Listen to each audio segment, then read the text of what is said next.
السلام عليكم ورحمة الله، عاملين إيه؟ يا رب تكونوا بخير. النهارده بقى الفيديو طويل معايا شوية، وحابة كده أتكلم معاكم في حاجات كتير.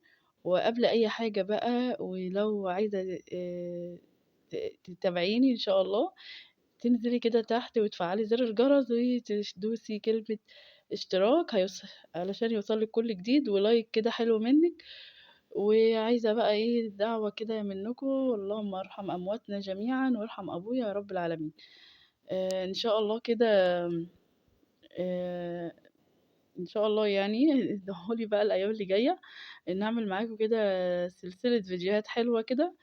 وكل سنة وانتم طيبين بمناسبة خلاص شهر رمضان على الأبواب. كل سنة وانتم طيبين ويا رب يعود علينا بخير. قررت كده أخش دلوقتي بالليل أعمل لكم كده إيه روتيني بالليل. قلت كده ليه أسيب مطبخي يعني كده يضرب يقلب كده قبل ما أنام. قلت بقى إيه أشطب المطبخ بقى عشان كده الصبح لما أنزل الولاد المدرسة إن شاء الله أرجع كده تبقى الدنيا رايقة وفايقة وجميلة. وقُلت تشجّعي بقى وافتحي بقى المَيّة السخنة بتاعتِك، إحنا عارفين في الشتا بقى بنكسّل وبنبقى مكسّلين خالص. بس بقى لو اتشجّعتِ كده وصلّيتِ على الرسول عليه الصلاة والسلام، وقُمتِ كده واتنشّطتِ كده واذكري الله كده وأنتِ بتشتغلي، والله بجد حاجة هتجُر حاجة هتلاقي نَفْسِك خلّصتِ.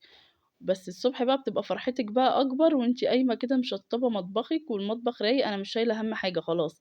أنا ممكن بقى أقوم أروّق أوضة، أنفّض، أغسل، أعمل أي حاجة، أنا خلاص المطبخ ده نضيف. وهاخُش ساعة الغدا بس هاطبّق الغدا بتاعي وهتبقى كده الدنيا إيه، رايقة وجميلة. تفطري كده برضه الصبح وأنتِ خلاص متطمنة وراكِ مشوار هتعمليه، خلاص مذاكرة ولادِك. فربنا يعيننا كده جميعًا ويقوينا كده يا رب. وقولوا لي بقى لو أنتم حابين الفيديوهات طويلة والّا مدتها قصيرة. عايزاكم كده تقولوا لي في الكومنتات، وكومنتاتكم اللي بقت بتوحشني وبعدت خالص عني، يا ريت ترجعوا تاني تكتبوا لي كومنتات كنت بافرح بيها جدًا. وربنا يا رب يجبر خاطركم زي ما بتجبروا كده إيه خاطري إن شاء الله.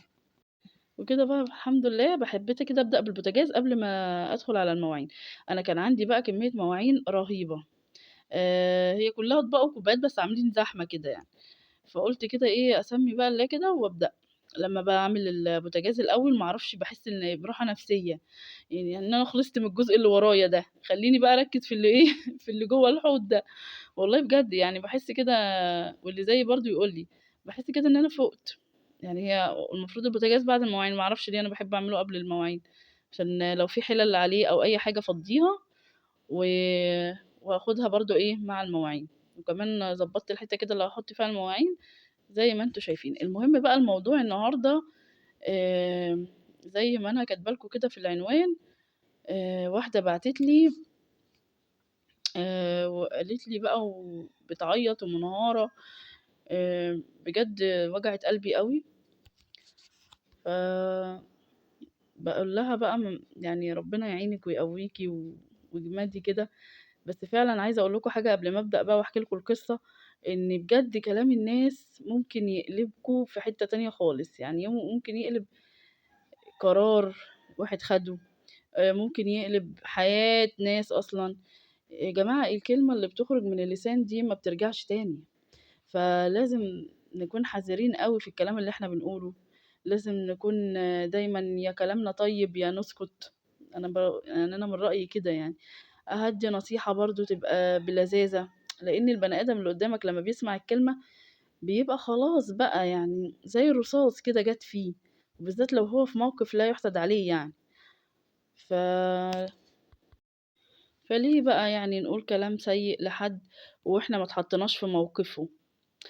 أيوه، حتى لو أنا خايفة على الشخص اللي قدّامي أو خايفة على الشخصية اللي قدّامي، برضه أنصح بالحُسنى، أحاول أقول كلام كويس، أحاول ألطّف الموضوع. لكن ما أجرحش أوي يعني، ده رأيي أنا الشخصي يعني. ما أجرحش اللي قدّامي يعني. والمفروض برضه إحنا كمسلمين كده يعني، ديننا أمرنا بكده، فلتقل خيرًا أو لا تصمت. فاللي باعتاها لي بقى بتقول جوزي قرر إنه يتجوز عليَّ. تمام، ماشي. هو جرحها وهتتكسر جامد، بس الموقف هنا فين بقى، في اللي جاي. هي بتقول أنا كنت موافقة وشايفة إن هو عادي، يعني بالنسبة لي عادي حتى لو كنت قلبي هيبقى مجروح أو تعبانة، بس هو عشان أنا باحبه أوي وعايزاه مرتاح فأنا وافقت. كنت موافقة ورُحت كمان حضرت فرحه ولبست فستان وعملت makeup بجد، دي قصة حقيقية، إحنا كنا بنشوف كده في الأفلام اللي بتجوّز جوزها لا، لأ، دي قصة حقيقية وشُفنا كمان في الأيام اللي فاتت كان في كذا حالة كده. راحت برضه هي طالما هي موافقة، الدنيا اتقلبت عليها وما قعدتش، أنتِ إزاي كده؟ أنتِ مش عندِك مشاعر، أنتِ ما بتحسّيش، ده الواحدة مننا بتغير لمّا بس يعني حد يبُص لجوزها أو جوزها يبُص لحد، أنتِ قلبِك ده جايباه منين؟ طب هُم ليه ما شافوش مثلًا الموضوع من ناحية تانية مثلًا؟ هو طبعًا الراجل يوم ما بيفكّر يعمل كده، يعني بصراحة ربنا يعني يعافينا ويعافيكم ويصبّرها بصراحة، حتى لو هي كانت موافقة، بس إحنا في الآخر سِتّات، إحنا في الآخر سِتّات، قلبنا بيبقى خلاص مِلك البني آدم اللي معانا، فما أقبلش أبدًا إن حد ييجي يشاركني فيه، ما أقبلش إن حد آآ يعني بالذات لو الزوج حنيّن، بيبقى الموقف صعب، يعني كويس وحنيّن، عارفين لو مثلًا قاسي أو كده، هي مش هتفكّر أصلًا، يعني ما شاء الله مع السلامة، أول باب هتقول له مع السلامة، أنت كده، كده قاسي عليَّ، هتبقى حنيّن على اللي جاي. وفي برضه رجالة ما شاء الله يعني بتبقى قاسية مع ستاتها جدًا، والتانية اللي بتخش دي بقى يعني عايز يدّيها عينيها، يخلع عينيه كده ويدّيها لها. طب ليه يا عم الحاج؟ طب ما هي مراتك برضه كانت صايناك وشايلاك وطيبة. لأ، هي في رجالة بيحبوش يعني برضه بتبقى شطارة من الست، يعني مثلًا الست اللي هي الغلبانة المكسورة اللي على طول محسّساه إنه أنت حياتي أنت ما يحبش كده، يعني الرجالة ما بتحبش كده. بتحب تحس دايمًا إن إيه، الست قوية مثلًا، مش قوية إنها قاسية عليه، لكن هي مالكة نفسها، بتعرف إمتى تدّي في الوقت اللي هي عايزاه، وتعرف تاخد في الوقت اللي هي عايزاه، تعرف تفرمل مشاعرها في وقت معين، مش لازم على طول اللي هو إيه، ادلق، ادلق مشاعر، ما هو برضه إيه، جوزِك على ما تعوّديه وابنِك على ما تربيه، يعني بيقول لِك كده، لو أنتِ فضلتِ بقى إيه كل حاجة حاضر ونعم وطيب، ده طبعًا طاعة الزوج، ما قُلناش حاجة، بس اللي هو إيه، أنتِ بتطيعيه وفي نفس الوقت كرامتِك محفوظة، يعني ما بتجيش على كرامتِك، ما بتجيش على نَفْسِك، باللي هو خلاص أنا ميّتة عشان حضرتك تعيش، لأ، يعني إلا بقى إيه، لو الزوج ده فعلًا، فعلًا صالح ويستاهل كل اللي أنتِ بتعملوه ده، بس حتى يعني إحنا في زمن يعني ربنا يرحمنا، ما هو ساعات باقول برضه ما هو ممكن حتى لو صالح برضه هو في الأول وفي الآخر راجل، فهي يا عيني يعني وراحت بقى عملت makeup حتى بتقول لي اللي بتعمل لي makeup بتقول لي: "أنتِ عايزة makeup بمناسبة إيه؟ إيه المناسبة اللي أنتِ رايحاها يعني؟" قالت لها: "فرح جوزي." يعني اللي بتعمل لها أصلًا ما بقيتش مصدقة، يعني بتقول بقت تواسيني شوية وفي نفس الوقت بتقعد تقول لي أنتِ إيه اللي أنتِ عملتيه ده، أو أنتِ إزاي كده، أنتِ جايبة القوة دي كلّها منين؟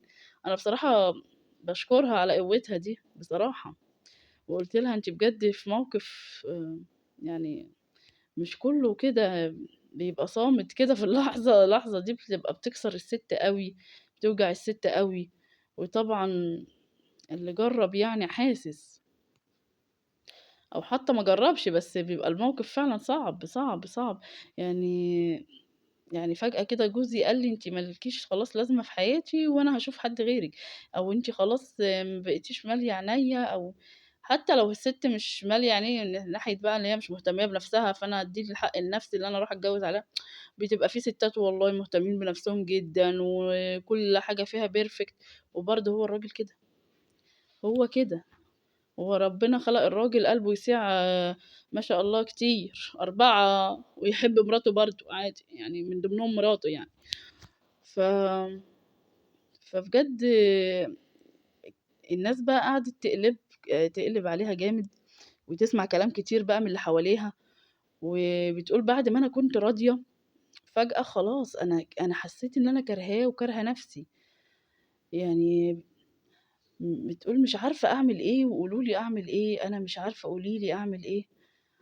آآ فأنا قُلت لها لو أنتِ طالما راضية بالعيشة وخلاص هو النصيب حصل، حاولي إن أنتِ تتقبّلي الموضوع وتحتسبيه بقى يعني أجرِك عند الله، إلا لو أنتِ راضية خلاص عيشي، لو أنتِ مش راضية بقى ابعدي عن السِت اللي هو اتجوّزها دي، أنتِ بينِك وبينه الحياة الزوجية دي حياة خاصة أوي يا جماعة.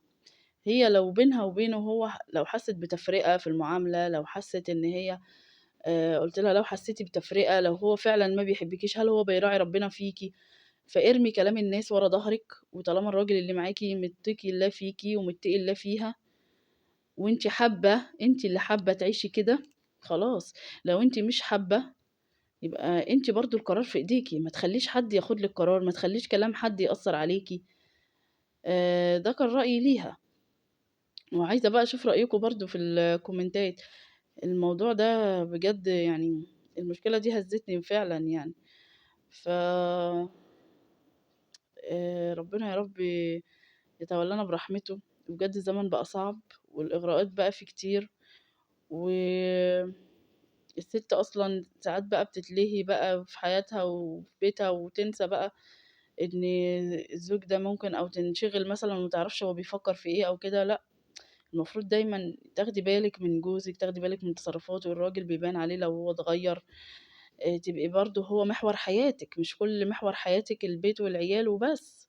ما هو برضه من أول واجباتِك، أنتِ أصلًا داخلة البيت ده أول حاجة علشانه، قبل كمان ما الولاد ما ييجوا. أنتِ في الأول وفي الآخر هو آخرِك مع جوزِك، الولاد هيكبروا وهيتجوزوا وهيبقى في النهاية هو شريك حياتِك اللي باقي معاكِ. ف بانصح كل واحدة كده يعني ربنا يبارك لكم في أزواجكم. لأ، لو أنتِ مش واخدة بالِك، لأ تنتبهي وتاخدي بالِك، لإن بجد في ثانية ما تعرفوش الأقدار مخبية إيه، في ثانية الحال بيتغيّر، في ثانية الراجل ممكن تفكيره يتغيّر. آآ وترجعي تقولي أنا اللي كنت السبب. هو دايمًا بيرموا الملامة على الست، بس لأ، الست مش دايمًا بتبقى هي اللي عليها اللوم، الراجل كمان بيبقى عليه اللوم، بس إحنا بنعمل اللي علينا وخلاص. فأتمنى كده الفيديو النهارده يكون عجبكم، ولو حابين بقى تتكلموا معايا في أي مواضيع ابعتوا لي خاص، رقم الواتس بتاعي. أشوفكم كده في فيديو جديد، ويا رب يكون كده الفيديو عجبكم. وده كان بقى حبيت أفضفض معاكم كده وأنا باغسل بقى المواعين بتاعتنا بالليل. وما تسيبيش أبدًا مطبخِك بالليل تبقي كسلانة، حاولي تشجّعي يعني حتى لو أنتِ تعبانة خلاص سيبيه، كده الشغل ما بيخلصش. لكن لو أنتِ بقى قادرة إن شاء الله ربنا يديكم الصحة كده، لأ شطّبيه عشان تقومي الصبح كده رايقة، وتشوفي بقى يومِك هيبقى عامل إزاي. و وكده خلاص الفيديو بتاعي بيخلص. لو حابين بقى تشاركوني كده في الفيديو وقولوا لي النهارده الفيديو عجبكم والّا لأ. والحمد لله وأتمنى تدعوا لها. آمم صاحبة المشكلة تدعوا لها، وادعوا لها دعوة حلوة من قلوبكم كده، وأشوفكم في فيديو جديد، مع السلامة.